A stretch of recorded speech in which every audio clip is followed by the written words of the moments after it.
Ever feel completely alone, even in a crowd of people? Today, we have more ways than ever to connect. Then why do we feel so invisible to each other? And you keep saying it's burnout or stress or just the pace of life today. But deep down, you know it's a lot more than just that.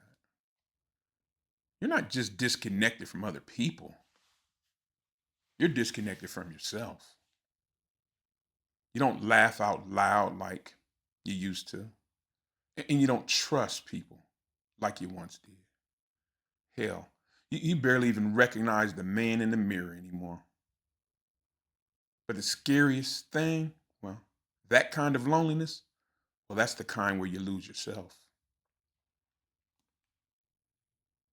You ever scroll down your social media feed and see hundreds of faces, but feel like no one sees you?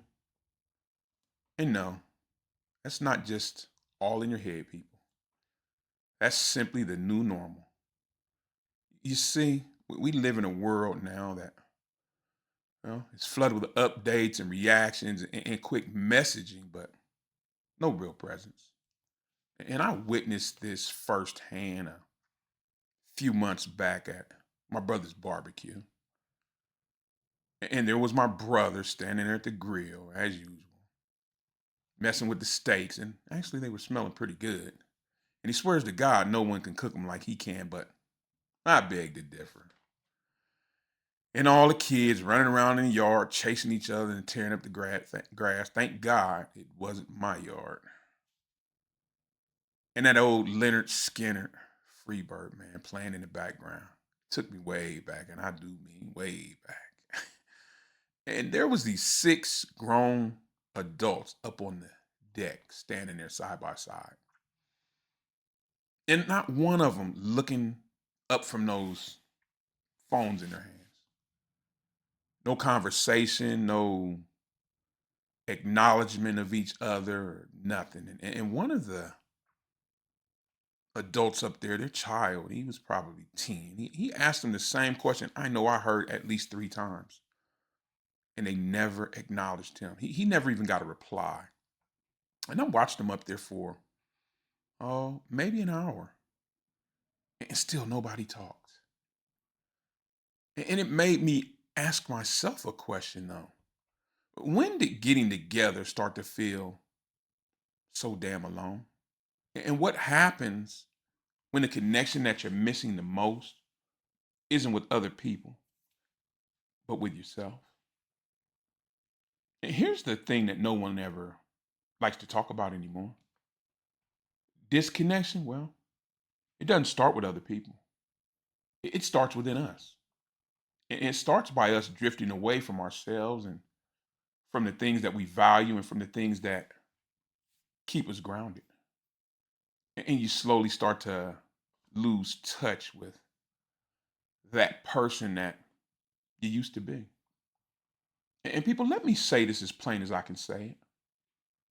This isn't just about feeling lonely. This is more about losing track of the man that you were raised to be. Do you even remember when you used to know exactly what it is that you stood for? Or when your word actually meant something? Or when you'd rather sit in a room and endure that uncomfortable silence to fill the air with a bunch of nonsense and babble? But unfortunately, at some point, we stopped making space for honesty and integrity and presence, and for looking a person or a man straight in his eyes and telling him the honest to God's truth. And unfortunately, somewhere along the line, people, we also started to call that progress. And if all that's true, what's the true cost for a man to forget who he once was? And what happens to a man when he goes way too long without feeling seen? Well, he starts to shrink and doubt and wonder if he even still matters. And if anyone would even notice if he were to stop talking altogether. And he starts to shrink and shut down and settle for noise over truth. And he nods in agreement to conversations that deep in his heart, he doesn't even truly believe in. You see, people, disconnection goes way deeper than just mere loneliness. Disconnection is a slow, agonizing decline of the person who you really are. But well, if we keep swallowing our words and trading in depth for convenience, what happens then? Because we all might just wake up one day surrounded by people who know our names. Yeah, they know our names, but they wouldn't recognize our soul if it stood before them. And how do you ever manage to come back from that kind of decline? And how do you reconnect not just with other people? How do you reconnect with yourself? And it can be done. Fortunately, it can be done. But you start small, one step at a time. So the next time that you're with someone who truly matters, put that damn phone down. And I mean all the way down, not just face down on the table and not just in your pocket on vibrate. I mean all the way down. Better yet, cut it off. And hey, how about we call sometime instead of always texting? I don't know about you, but to me, hearing a voice beats a text every time. And learn to listen.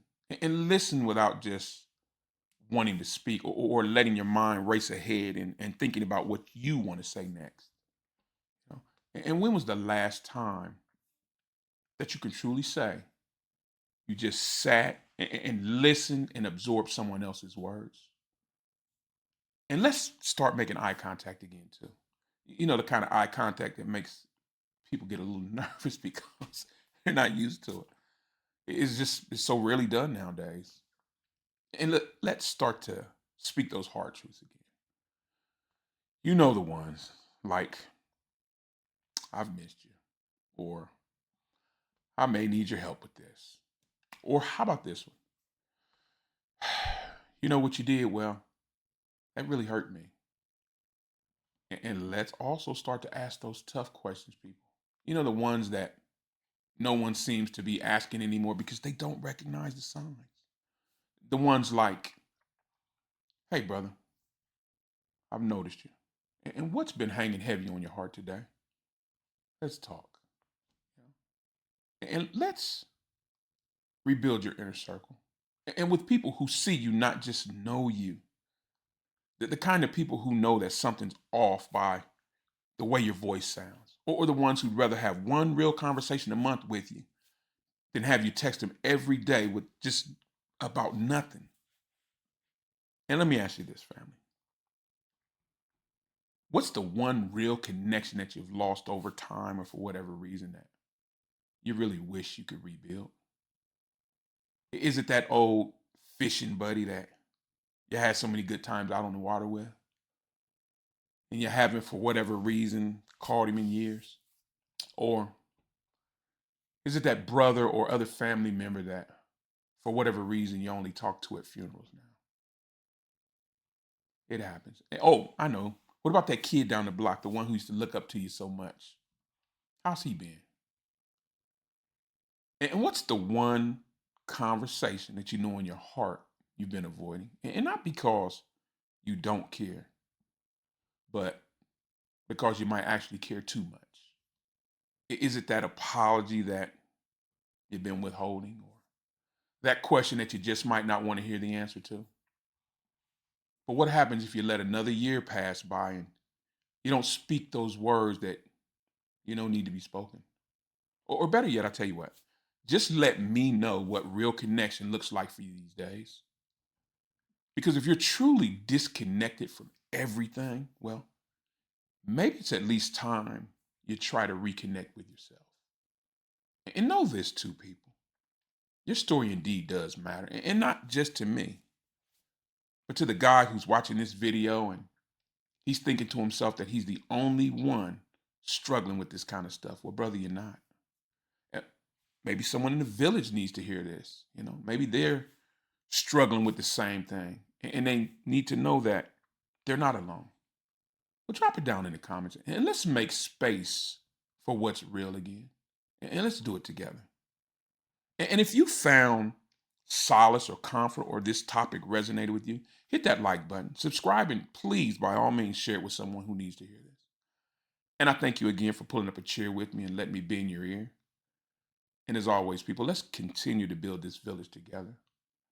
And truly, people, nobody should ever feel invisible in a crowd. From strangers to family, that's the journey we're on together. I'm Unc. I'll see you in the next one. Bye, everybody.